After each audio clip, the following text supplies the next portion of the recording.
Good morning all of you. आज हम managerial economics के अंदर हम अपना लेक्चर नंबर 41 स्टार्ट कर रहे हैं। लेक्चर नंबर 41 हमारा इंस्ट्रूमेंट्स ऑफ इकोनॉमिक स्टेबिलिटी से रिलेटेड है, जो हमने पिछले लेक्चर के अंदर भी पढ़ा था।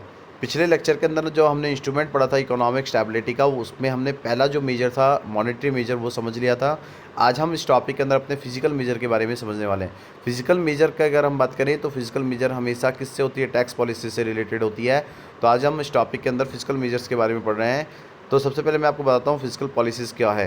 कि physical policy exerts are direct influence on the level and structure of demand. जो फिजिकल पॉलिसी है वो हमेशा डायरेक्ट इन्फ्लुएंस करती है किसके? डिमांड के लेवल को और स्ट्रक्चर को। तो changes in the budget policy में use as a positive means of obtaining और offsetting the change in demand.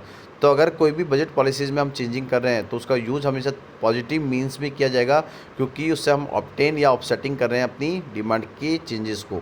तो the physical tools of expenditure and taxation can be adjusted. तो जो हमारे फिजिकल टूल्स है मीन्स फिजिकल पॉलिसीज़ के जो tools है, एक्सपेंडिचर, गवर्नमेंट एक्सपेंडिचर और टैक्सेशन, उसको एडजस्ट करने के लिए हमें एक रिक्वायर्ड डायरेक्शन चाहिए होती है, जिससे कि हम इकोनॉमी को स्टेबल कर सकें।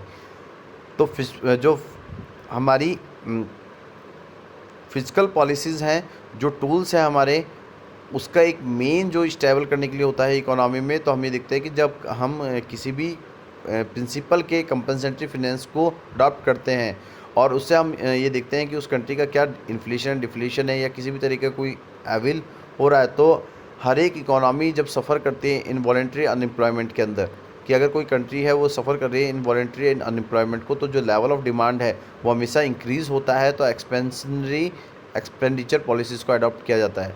और अगर इकोनॉमी सफ़र कर रही है इन्फ्लेशन को लेके, तो जो लेवल ऑफ डिमांड है वो रिड्यूस होने लगते हैं।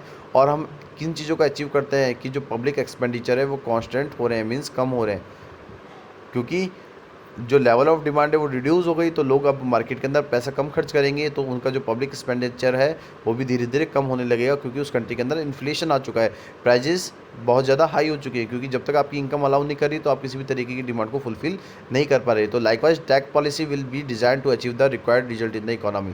तो इसलिए टैक्स पॉलिसीज़ को डिज़ाइन किया गया है जिससे कि हम किसी भी इकोनॉमी के रिक्वायर्ड रिजल्ट को अचीव कर सके।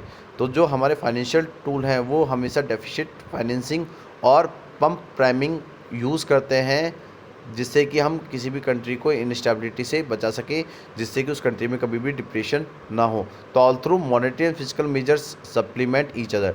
तो जो मॉनेटरी और फिजिकल मेजर्स हैं वो एक दूसरे को हमेशा सप्लीमेंट करते हैं।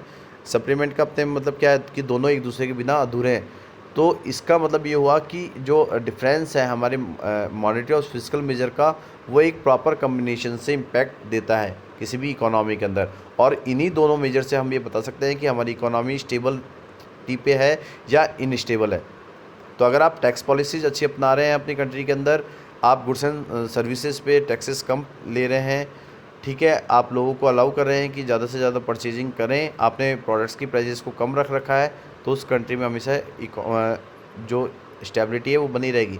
और अगर आपने टैक्सेस हाई कर दिए, लोगों की इनकम उनको अलाउ नहीं कर रही प्रोडक्ट्स को परचेज़ करने के लिए, तो जो प्रॉफिट आप सामने वाले से चाह रहे थे, कई कस्टमर से चाह रहे थे, एक हाउस होल्ड से चाह रहे थे, वो अब आपको अचीव नहीं हो रहा है, क्योंकि आपने टैक्स बहुत हायर कर दिए हैं।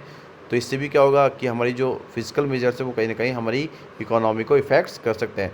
इसके बाद अब मैं आपको बताता हूँ कि एक डेवलपिंग इकोनॉमी के अंदर फिजिकल पॉलिसीज़ के क्या क्या ऑब्जेक्टिव होते हैं।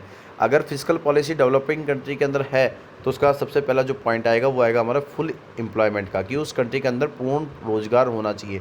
अगर वहाँ पे कंट्री के अंदर फुल एम्प्लॉयमेंट है, सभी लोग रोजगार पे हैं, तो हमेशा जो फिजिकल पॉलिसी है उसको बढ़ावा दिया जाएगा।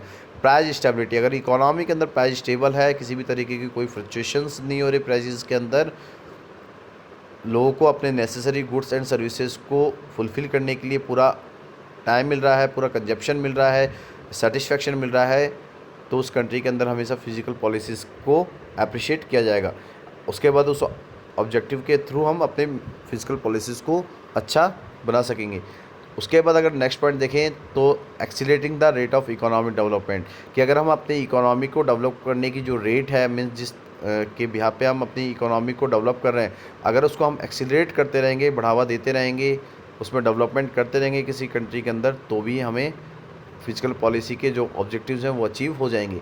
अगर हम अपने रिसोर्सेज का जो भी हमारे रिसोर्सेज है, अगर उसका हम ऑप्टिमम एलोकेशंस कर रहे हैं, उसका ऑप्टिमम यूटिलाइजेशन कर रहे हैं, उनका अल्टरनेटिव यूज़ कर रहे हैं, तो मीन्स उस कंट्री की फिजिकल पॉलिसी का जो ऑब्जेक्टिव है वो हमें अचीव यहाँ पे भी हो जाएगा जब हम रिसोर्सेज का फुली यूटिलाइजेशन कर लेंगे।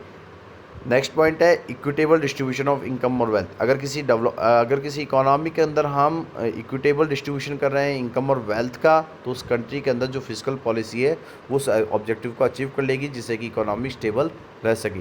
इकोनॉमिक स्टेबिलिटी का मतलब मैंने आपको बताया था कि जिस कंट्री के अंदर किसी भी तरीके की फ्लक्चुएशन ना हो, जीडीपी के अंदर, अनएम्प्लॉयमेंट के अंदर और उस कंट्री के इन्फ्लेशन के अंदर, तो वो कंट्री इकोनॉमिक स्टेबिलिटी में होती है।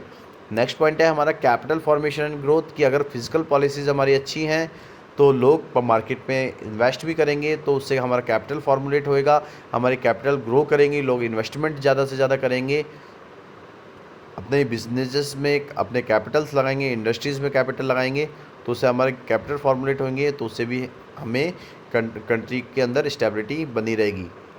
और लास्ट पॉइंट है हमारा इनकरेजिंग इन्वेस्टमेंट, कि अगर हम अपने इन्वेस्टमेंट्स को इंकरेज कर रहे हैं कि आप ज़्यादा से ज़्यादा इन्वेस्टमेंट करें, फॉरेन डायरेक्ट इन्वेस्टमेंट करें, दूसरी अब्रॉड कंट्रीज़ में आप इन्वेस्टमेंट करें, तो उससे भी हमारी फिजिकल पॉलिसी के जो ऑब्जेक्टिव्स हैं वो अचीव हो जाएंगे। तो आज के टॉपिक के अंदर हमने लास्ट टॉपिक के अंदर फिजिकल मेजर्स के बारे में पढ़ा, वहाँ पे हमने टैक्स पॉलिसीज़ के बारे में पढ़ा कि टैक्स पॉलिसीज़ या जो गवर्नमेंट एक्सपेंडिचर है उसके भी आप पे हम किसी इकोनॉमी के अंदर स्टेबिलिटी ला सकते हैं, और हमें उसमें हर टाइम स्ट्रक्चर और लेवल देखना होता है डिमांड का, कि लोगों की क्या नीड है, क्या डिमांड है, और उसके बेसिस पे हम स्ट्रक्चर या जो भी टैक्स पॉलिसीज है उसको डिज़ाइन करते हैं, जो कि हर एक मार्केट के अंदर अडॉप्ट किया जाता है, हर एक product and goods and service में अडॉप्ट किया जा सकता है, जिससे कि इस तरीके का टैक्स पॉलिसी हो जिससे कि एक कंज्यूमर पे, एक हाउस होल्ड पे ज़्यादा प्रेशर नहीं आए। तो हम इस तरीके के एक्सपेंडिचर पॉलिसीज़ बनाते हैं जिससे कि हम लेवल ऑफ डिमांड को ज़्यादा से ज़्यादा रिड्यूस ना होने दें और इस इकोनॉमी में किसी भी तरीके के इन्फ्लेशन को सफ़र नहीं होने दें।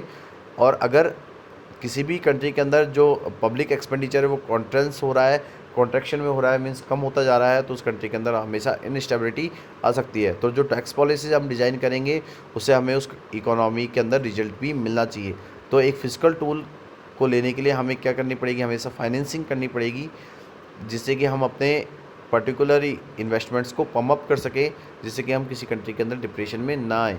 और उसके बाद मैंने आपको कुछ फिजिकल पॉलिसीज़ के ऑब्जेक्टिव्स बताए थे एक डेवलपिंग इकोनॉमी के अंदर।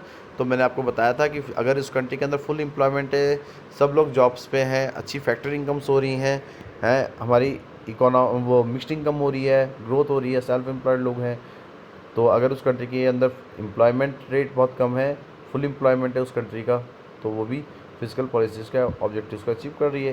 प्राइस स्टेबिलिटी है, प्राइस इतनी रीज़नेबल है कि हम अपने नेसेसरी गुड्स और सर्विसेज को इजीली ले पा रहे हैं अपनी इनकम में से, तो उस कंट्री के अंदर भी फिजिकल पॉलिसीज़ के जो ऑब्जेक्टिव्स हैं वो अचीव हो जाएंगी।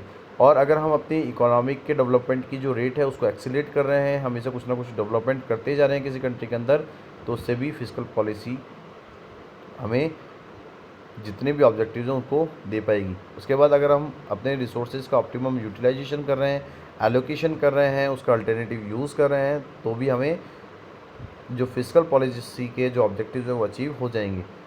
और अगर किसी कंट्री के अंदर हमारी जो डिस्ट्रीब्यूशन है इनकम और वेल्थ को लेके, अगर वो इक्विटेबल है, एक जैसी है, हम इनकम और वेल्थ का डिस्ट्रीब्यूशन हर एक पर्सन को इक्वली दे रहे हैं इम्पोर्टेंस, तो उससे भी जो फिजिकल पॉलिसी के जो ऑब्जेक्टिव वो अचीव हो जाएंगी। और इकोनॉमिक स्टेबिलिटी की जो इकोनॉमिक स्टेबल है, अगर उसी में उसकी जीडीपी में, अनएम्प्लॉयमेंट में, इन्फ्लेशन में किसी भी तरीके की कोई फ्लक्चुएशन नहीं हुए, तो अगर कंट्री की जीडीपी धीरे धीरे ग्रोथ कर रही है, अनएम्प्लॉयमेंट कम हो रहा है, इन्फ्लेशन कम हो रहा है, तो means that is economic stability. अगर हम अपने कंट्री के कैपिटल को फॉर्मुलेट कर रहे हैं, उसको ग्रो कर रहे हैं, बिजनेसेस लगा रहे हैं, इंडस्ट्रीज़ लगा रहे हैं, प्रोडक्शन इंक्रीज़ कर रहे हैं, तो भी हम फिजिकल पॉलिसीज़ को ईजिली उस ऑब्जेक्टिव को अचीव कर लेंगे।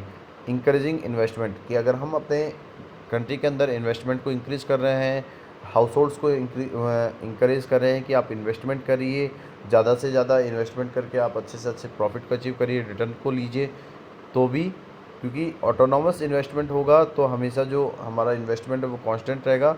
तो इंड्यूस इन्वेस्टमेंट करने के लिए हमेशा हमें लोगों को इंकरेज करना होगा कि पैसे से पैसा किस तरीके से बनाया जा सकता है।